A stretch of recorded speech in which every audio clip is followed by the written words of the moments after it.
నుంచి తిని ఈ రాత్రి అతనికి ద్రాక్షారసము త్రాగించిన తరువాత నీవు లోపలికి వెళ్ళి అతనితో శయనించుము, అలాగున మన తండ్రి వలన సంతానము కలుగు చేసుకుందామని చెప్పాను. ఆ రాత్రియు వారు తమ తండ్రికి ద్రాక్షారసము త్రాగించిరి.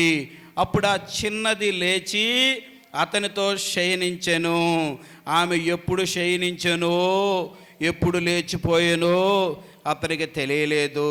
అలాగున లోతు యొక్క ఇద్దరు కుమార్తెలు తమ తండ్రి వలన గర్భవతులైరి. వారిలో పెద్దది కుమారునికని వానికి మోయాబు అని పేరు పెట్టెను. అతడు నేటి వరకు మోయాబీయులకు మూలపురుషుడిగా ఎంచబడును. చిన్నది కూడా కుమారునికని వానికి బెన్నమ్మి అని పేరు పెట్టెను. అతడు నేటి వరకు అమ్మోనీయులకు మూలపురుషుడిగా ఎంచబడును. చుట్టూ ఉన్న పరిస్థితులు మనిషిని పాపంలో పడవేస్తే డేంజరస్ జోన్, యాక్సిడెంటల్ జోన్ అనే ఈ వర్తమానంలో నీ చుట్టూ ఉన్న పరిస్థితులను చాలా జాగ్రత్తగా గమనించాలి. ఆమె చెప్పండి, అర్థమైన వాళ్ళు గట్టిగా చెప్పండి. ఎందుకు చెప్తున్నాము? దేవుడు సొదొమ నుంచి బయటకు తీసినాక లోతు ఒక సోయరు అనే ఒక చిన్న స్థలానికి వెళ్ళాడు.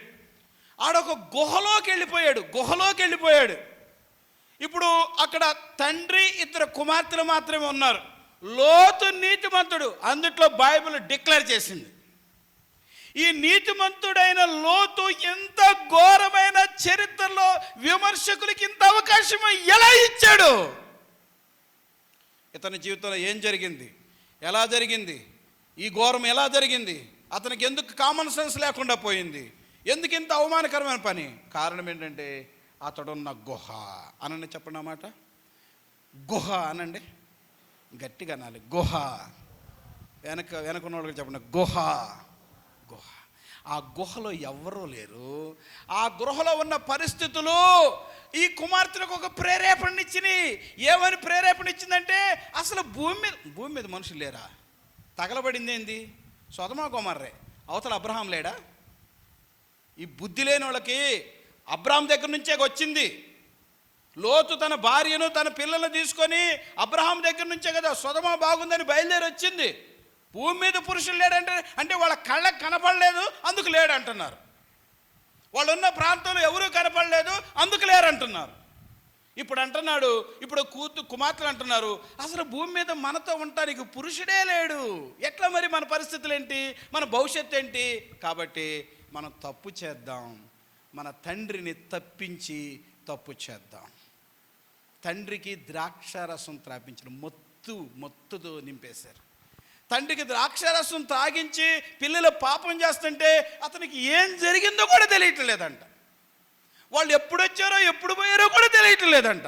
అట్లా ఒకరోజు జరిగింది, అట్లా 2 రోజులు జరిగింది. ఇద్దరు కుమార్తెలు పాపం చేశారు. ఇద్దరు కుమార్తెలు గర్భవతులు అయిపోయారు. వాళ్ళకి ఇద్దరికీ కుమారులు పుట్టారు. వాళ్ళలో ఒకడు ఏం చేశాడు? అమ్మోనీయులకు వారసుడు.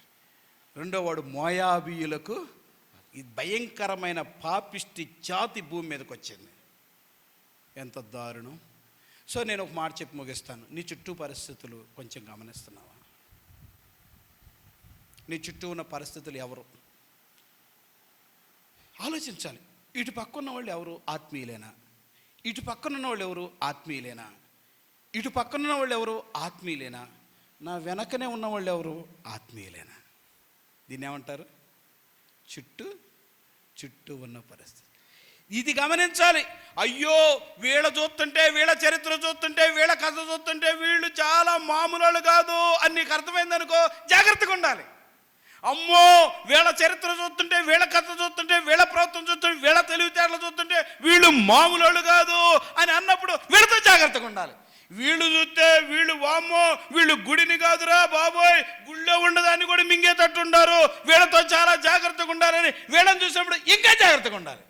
వెనక్కి తిరిగి చూస్తే వామ్మో, వీళ్ళు వెనకుండి వెన్నుపోటు పొడుతారేమో అని జాగ్రత్తగా ఉండాలి. దీన్ని ఏమంటారంటే చుట్టూ ఉన్న పరిస్థితులు.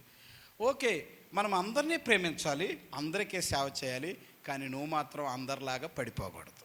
ఆమెను చెప్పండి, గట్టిగా చెప్పండి. ఇతన్ని ప్రేమించు, ఇతన్ని ప్రేమించు, ఇతన్ని ప్రేమించు, ఇతన్ని ప్రేమించు. ఇతనికి వాక్యం చెప్పు, ప్రార్థన చేయి. ఇతనికి వాక్యం చెప్పు, ప్రార్థన చేయి. ఇతనికి వాక్యం చెప్పు, ప్రార్థన చేయి. ఇతనికి వాక్యం చెప్పు, ప్రార్థన చేయి. చేతనైతే నీకు ఒక సహాయం కూడా చేయి. కానీ ఆ మెంటాలిటీ, నీ మెంటాలిటీ ఒకటి కాకుండా చూడాలి. ఆమె చెప్తావు, గట్టిగా చెప్తావు.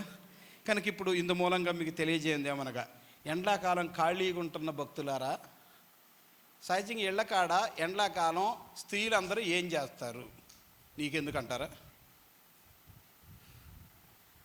పగల సమయంలో అందరు చెట్ల కింద కూర్చుంటారు, లేకపోతే ఇళ్లల్లో ముచ్చట్లు పెట్టుకుంటారు, లేకపోతే టీవీల కాడ కూర్చుంటారు. అది కూడా కాదనుకుంటే తగాదాలన్నా పెట్టుకుంటారు, అంతే కదా. ఇవి మన చుట్టూ ఉన్న పరిస్థితులు. వాళ్ళ సంగతి వీళ్ళు, వీళ్ళ సంగతి వాళ్ళు చెప్పుకోవటం, కొట్టుకోవడం, తిట్టుకోవడం, వ్యసనాలు, ద్వేషాలు, కలహాలు, కక్షలు, ఇవి మనకు అవసరమా? ఈ చుట్టూ ఉన్న పరిస్థితులు దాటి అన్న 21, 22, 23 మీటింగ్లు పెట్టాడంట. సభలు ఎంతోమంది రావాలి, సువార్త చేయాలి, ఆత్మకార్యం చూడాలి.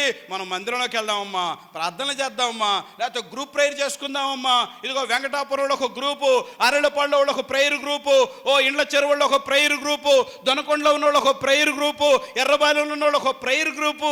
మీరు ప్రేయర్ గ్రూపులుగా మారి మీరు ప్రార్థనలు చేస్తా మీ గ్రామం కొరకు, సంఘం కొరకు, సభల కొరకు, మీ కుటుంబాల కొరకు ప్రార్థన చేస్తే అది ఎంత బాగుంటుంది.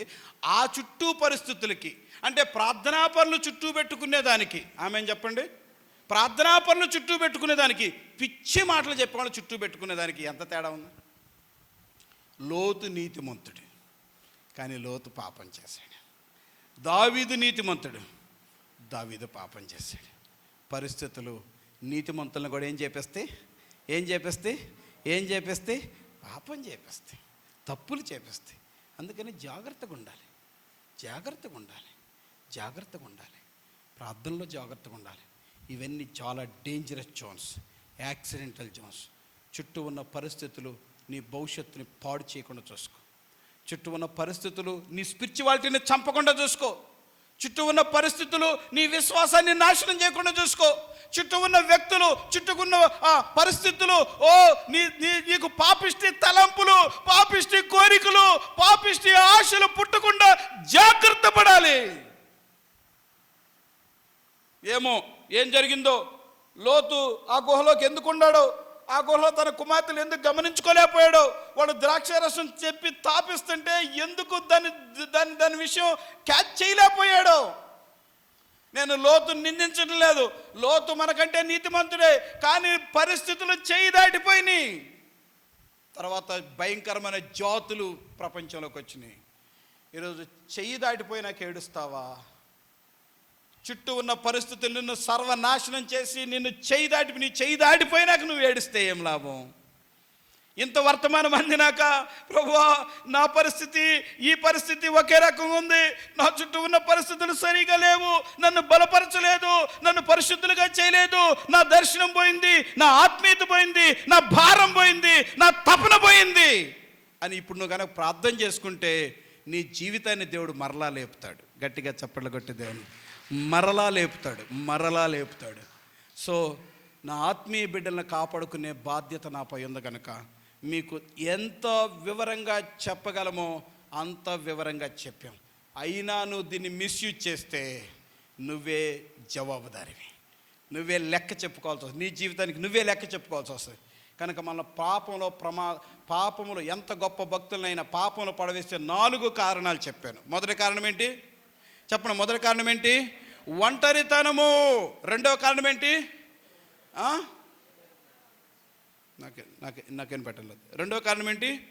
ఓకే, ఏ టైంలో ఏ స్థలంలో ఎక్కడ ఉండాలో అక్కడ ఉండి ఏ పని చేయాలో ఆ పని చేయకపోవటము రెండవ కారణం. మూడోది అర్జెంట్ అవసరతలో నిన్ను శోధిస్తాయి. 4వ కారణం నీ చుట్టూ ఉన్న పరిస్థితులు నిన్ను పడవేసే ప్రమాదం ఉంది.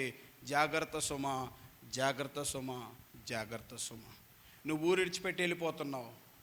కొంతమంది బెంగళూరు వెళ్ళినాక ఇక్కడున్న భక్తి పోయింది, కొంతమంది ఇతర ప్రాంతాలకు పనులకు వెళ్ళాక ఇక్కడున్న భక్తి పోయింది. నేను అడిగే, ఎందుకన్నా ఎందుకన్నా ఇలాగ చేసావు? నీకు బాప్తిస్మ ఇచ్చాను కదా, నీ గురించి ఎన్ని చోట్ల నిలబెట్టి సాక్ష్యం చెప్పాను కదా, ఎందుకు ఇలా చేసావు అని అడిగితే, అన్నా నాకున్న పరిస్థితులు అలాగున్నాయి అన్నా, అక్కడ పరిస్థితులు అలాగ ఉన్నాయి, అక్కడ సరైన మందిరం లేదు, సహవాసం లేదు, అక్కడ భక్తి లేదు, అయిపోయిందన్నా, నేను పడిపోయానన్నా. కనుక జాగ్రత్త, మీరు వెళ్ళే పనుల కాడ జాగ్రత్త, మీరు చేసే వ్యాపారాల కాడ జాగ్రత్త, మీరు చేసే ప్రయాణాల కాడ జాగ్రత్త, మీరు చేసే ఉద్యోగాల కాడ జాగ్రత్త, జాగ్రత్త, జాగ్రత్త, జాగ్రత్త. అద్భుతమైన అనర్గళంగా ప్రపంచాన్ని చక్కగా అడ్రస్ చేయగలిగిన వ్యక్తి బిల్ క్లింటన్, అమెరికా మాజీ అధ్యక్షుడు బిల్ క్లింటన్. అతను మాట్లాడితే ఎదురుగా ఎవరు నిలబడలేరు. అద్భుతమైన వక్త, అమెరికాకే అధ్యక్షుడు. కానీ తన ప్రక్కనున్న సెక్రటరీతో పాపంలో పడిపోయి అమెరికాలో ఉన్న ఆ ఉన్నత స్థానాన్ని ఒక్క దెబ్బలో పోగొట్టుకున్నాడు. సెక్రటరీ తన సీటును నాశనం చేసింది, తన కెరియర్, తన భవిష్యత్తును నాశనం చేసింది. జాగ్రత్త సుమా, జాగ్రత్త సుమా, జాగ్రత్త సుమా. నీ ఫ్రెండ్స్తో జాగ్రత్త, నీ సెక్రటరీలతో జాగ్రత్త, నీ మేస్తులతో జాగ్రత్త, నువ్వు వెళ్ళే స్థలాల్లో జాగ్రత్త, నువ్వు చేసే ప్రయాణాల్లో జాగ్రత్త, నువ్వు ఉండే ఒంటరితనంలో జాగ్రత్త, నీకున్న అర్జెంట్ అవసరతల్లో జాగ్రత్త. నువ్వు చేయాల్సిన పనిలో చేయకుండా వేరే ప్రాంతానికి వెళ్తున్నావా, వేరే పనిలో ఉన్నావా, జాగ్రత్త. నీ చుట్టూ ఉన్న పరిస్థితులు నిన్ను చంపేస్తే జాగ్రత్త. ఇది ప్రసంగం అనుకుంటే నువ్వేం మేలు పొందవు. ఇది నా లైఫ్, దేవుడు నా లైఫ్తో మాట్లాడాడు, దేవుడు నా లైఫ్తో మాట్లాడాడు, it's the matter of my life అని నువ్వు అనుకుంటే నువ్వు గొప్ప వ్యక్తి అవుతావని నేను మాటిస్తున్నాను. మోకరిద్దాం, ప్రార్థన చేసుకుందాం. మోకరించి ప్రార్థన చేసు. ప్రభు బలలోకి వెళ్ళే బిడ్డలారా, పరీక్షించుకుంటారా? ఒక్కసారి పరిశీలన చేసుకుంటావా? ఏ జోన్లో నువ్వు పడిపోయావో, యాక్సిడెంషియల్ జోన్లో నువ్వు ఉంటే, దేవా నన్ను క్షమించయ్యా. పరిచారకులు వచ్చి ఇవన్నీ సిద్ధపరచండి. దేవా నన్ను క్షమించండి అయ్యా, దేవా నన్ను క్షమించండి అయ్యా.